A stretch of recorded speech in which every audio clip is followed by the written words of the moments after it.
नमस्कार, स्वागत है आपका आधुनिक टाइम्स पर और मैं हूं आपके साथ गोविंद सिंह। चुनाव सुधार को लेकर उम्मीदें तो कई सालों से की जा रही हैं, लेकिन अभी भी इस दिशा में ठोस कदम बढ़ नहीं पाए। तभी तो सांसदों विधायकों पर दर्ज केस के आंकड़े पूरी व्यवस्था को चिढ़ाते नजर आ रहे हैं। देश भर में राजनेताओं के खिलाफ 4,442 आपराधिक मामले में सुनवाई चल रही है।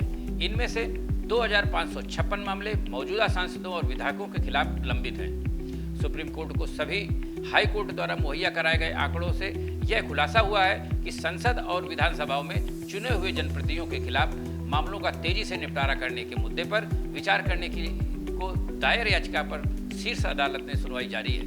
इसी के तहत सुप्रीम कोर्ट ने सभी हाई कोर्ट के रजिस्ट्रार जनरलों को नेताओं के खिलाफ लंबित मामलों की जानकारी देने का निर्देश दिया था।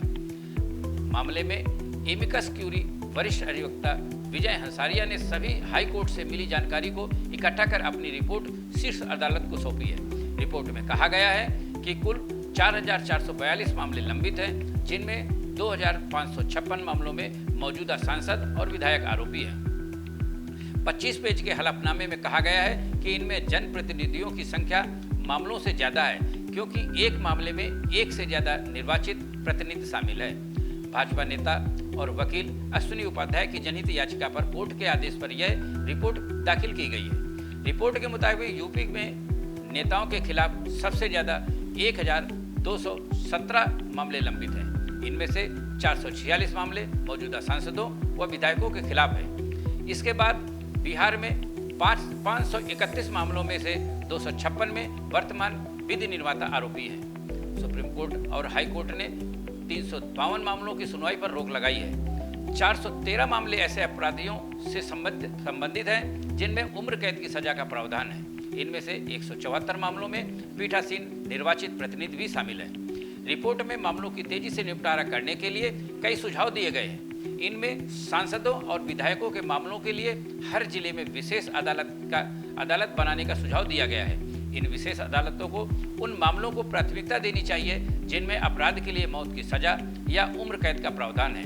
इसके बाद 7 साल की कैद की सजा के अपराधों को लेना चाहिए। वहीं मौजूदा सांसदों और विधायकों के मामले को प्राथमिकता दी जाए। इन आंकड़ों को देखने के बाद पता चल पाएगा कि क्यों चुनाव सुधारों को लेकर सवाल उठते रहे हैं, खासकर तब जब चुनाव नजदीक होते हैं। इसलिए यह प्रश्न उठना स्वाभाविक है कि इतने महत्वपूर्ण विषय पर चुनाव आयोग और सरकार गंभीर क्यों नहीं है। हालांकि ऐसा नहीं है कि चुनाव आयोग शक्तिहीन संस्था हो चुकी है। आज भी आयोग में संपूर्ण शक्तियां विद्यमान हैं। अगर भारत में चुनाव सुधारों को लेकर की गई पहल पर गौर करें तो 90 के दशक में तत्कालीन मुख्य चुनाव आयुक्त रहे TN शेषन ने सबसे पहले इस दिशा में बड़े कदम उठाए थे। शेषन ने राजनीतिक दलों को चुनाव आयोग की शक्तियों का एहसास कराया था। इसके बाद ज्यादातर मुख्य चुनाव आयुक्तों ने चुनाव सुधार की दिशा में कुछ न कुछ ऐसा जरूर किया है जिससे आयोग की शक्तियों के बारे में आम जन को पता भी चला और विश्वास भी हुआ। लेकिन लंबे समय से यह देखा जा रहा है कि देश की सर्वोच्च अदालत तो चुनाव सुधार को लेकर सक्रिय है और समय समय पर इस बारे में निर्देश भी जारी होते रहते हैं। लेकिन हमारे राजनीतिक दल इसमें सहयोग करने के बजाय असहयोग का रास्ता ही अपनाते रहते हैं। यह कहना बिल्कुल भी गलत नहीं होगा कि राजनीतिक दलों को इस बात का भय सताता रहता है कि अगर चुनाव प्रक्रिया सुधर गई तो इसका पहला और सबसे ज़्यादा असर उन्हीं पर पड़ेगा और आपराधिक संलिप्तता व चुनाव में धन के अथाह इस्तेमाल पर रोक लग जाएगी।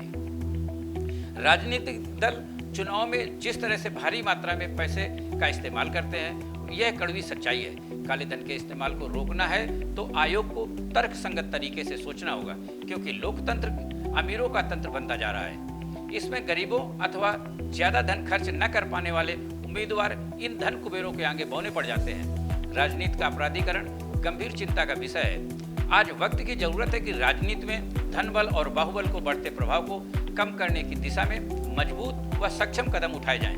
फिलहाल इस खास रिपोर्ट में इतना ही। आप भी कोरोना जैसी बीमारी से सावधानी बरतें, हाथों को 20 सेकंड तक बार-बार धोएं, किसी से हाथ न मिलाएं, सामाजिक दूरी बनाकर रखें और सरकार के दिशा निर्देशों का पूर्णतः पालन करें। और तमाम अपडेट्स के लिए जुड़े रहिए आधुनिक टाइम्स के साथ। जय हिंद, जय भारत।